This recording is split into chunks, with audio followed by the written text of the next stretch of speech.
Good morning.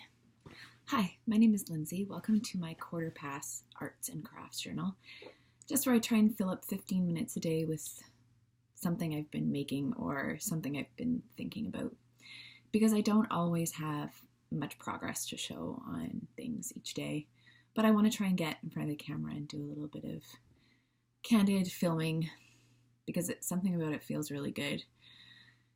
I admitted in my last video, my last journal, that it's been difficult for me in my life to really feel like I'm being myself, because I've often tried to gauge what other people like and other people expect from me and then try and fit that, because I want to, of course, have friends and things like that. But being that way usually repulses people in my experience. So, and even being yourself is going to repulse some people, but it just feels good to try and create more space in my life to just practice actually getting into the sense of what it feels like to be just being me. So doing it alone in your bedroom, there's a lot that can come out and be shown when you're in that sort of safety and security. Anyway, but today I actually have things to show you, so there's not going to be as much me just pontificating about whatever. I've got a finished project here. So Christmas is fast approaching now. We are in December. But this is not blocked yet. So this is a shawl that I knit out of some handspun. And I started off with, it was going to be this cowl that this knit along that me and my friend were going to do together. And then we both just got started looking at the pattern and realized that we didn't have the brain space to do huge lace patterns. And so then eventually I just scrapped doing any sort of pattern and just kind of wrote my own little thing, and this is what turned out. So it's just a very simple, I think it was like an 8-row repeat called Snowdrop that I used for the lace section there. And then I got this Roving that I spun. I got this from Disdero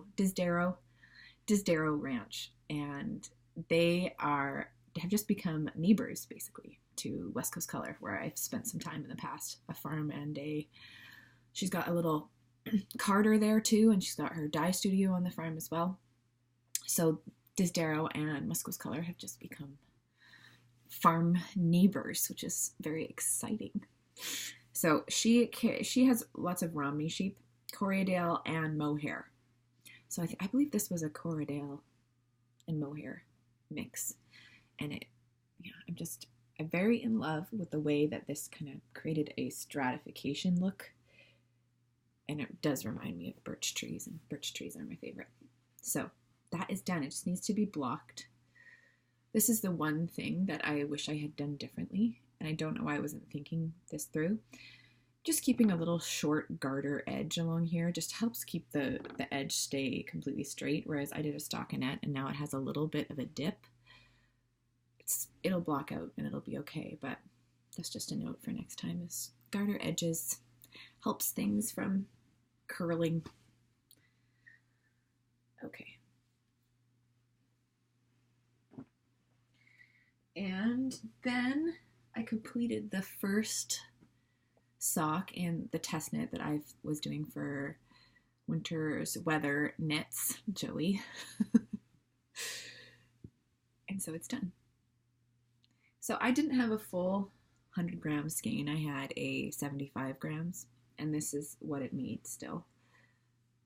And so I just used a little scale and kind of kept track as I was knitting this one, just so that I would have enough to complete the next sock. And I had so much fun knitting this stitch pattern.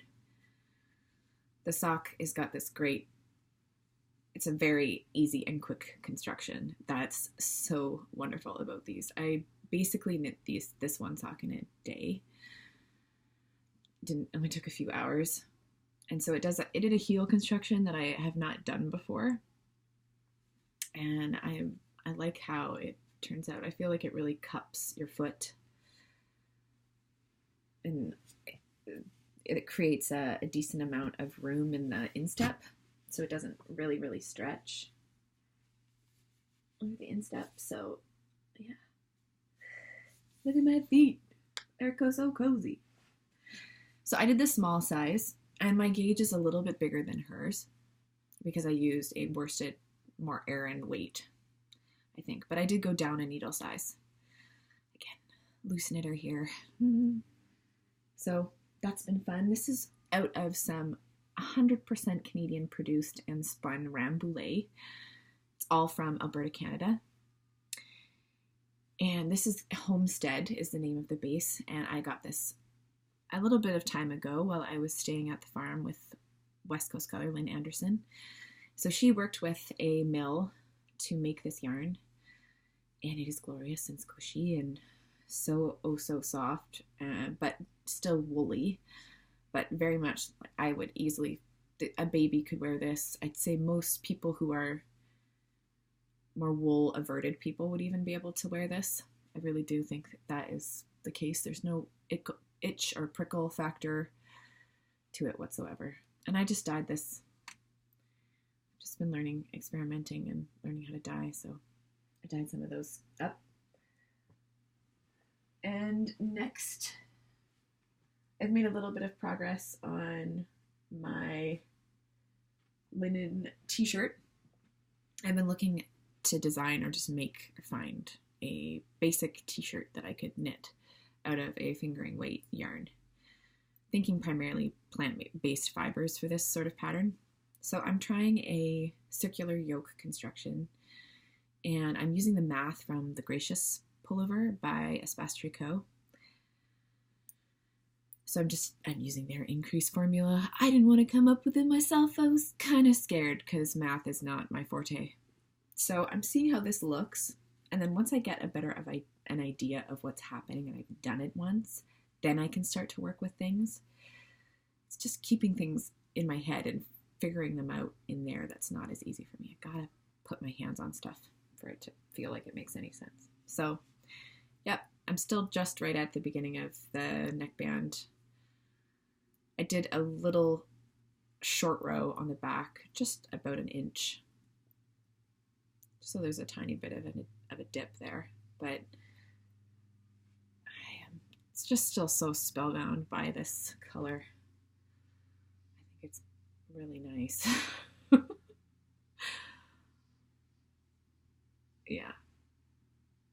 It's a pinkish, mauvish, reddish, orangish, something-ish color, and it's lovely to work with. It's naturally dyed linen from Maiwa. They call it Honest Yarn, and it's honestly delicious and fun to knit with. Linen is fun to knit with.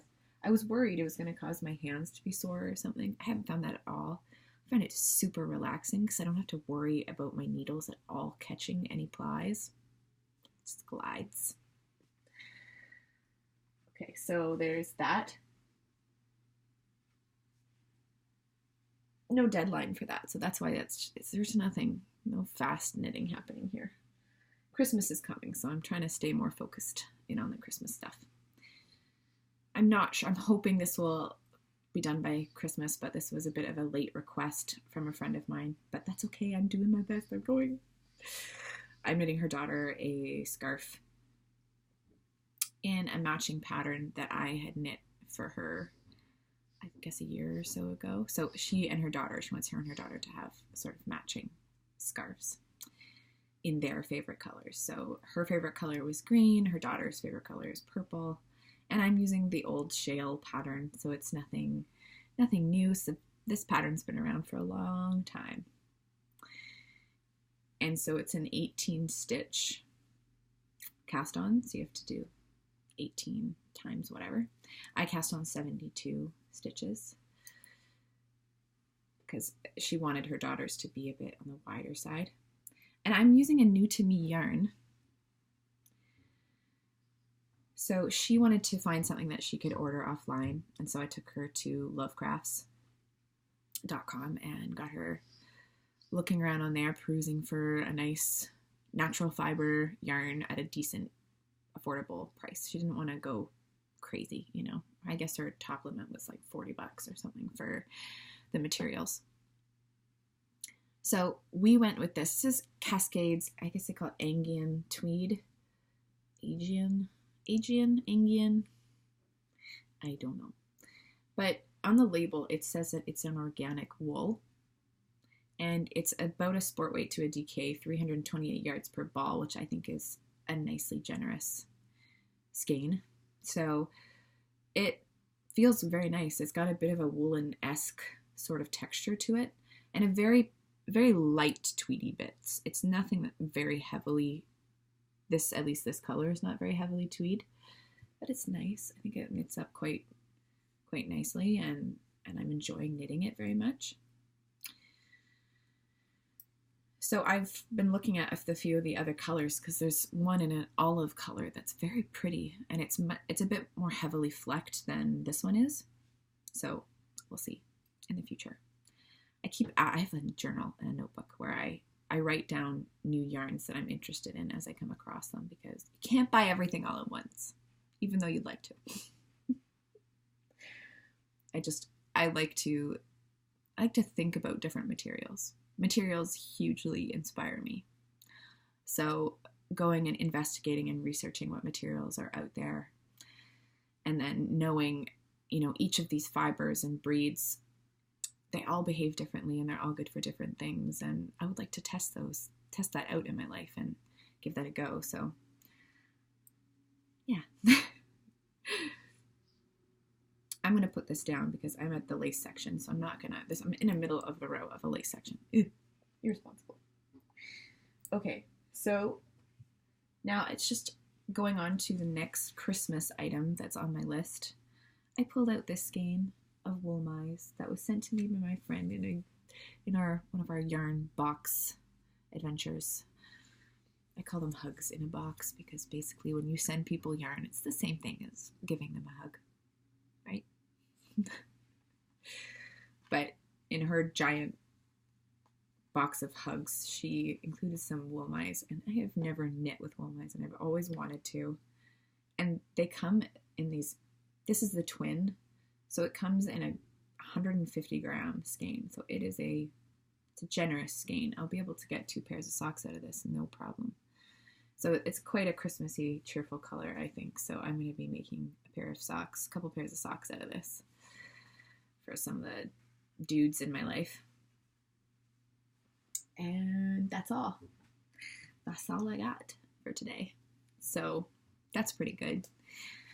Yeah, so this morning I posted one of the videos of just me, that was just me coming and sitting in front of the camera and going off about whatever, because that's really what I often do when I come and sit down here. I'm very resistant to the idea of putting on shows or putting on an act in life.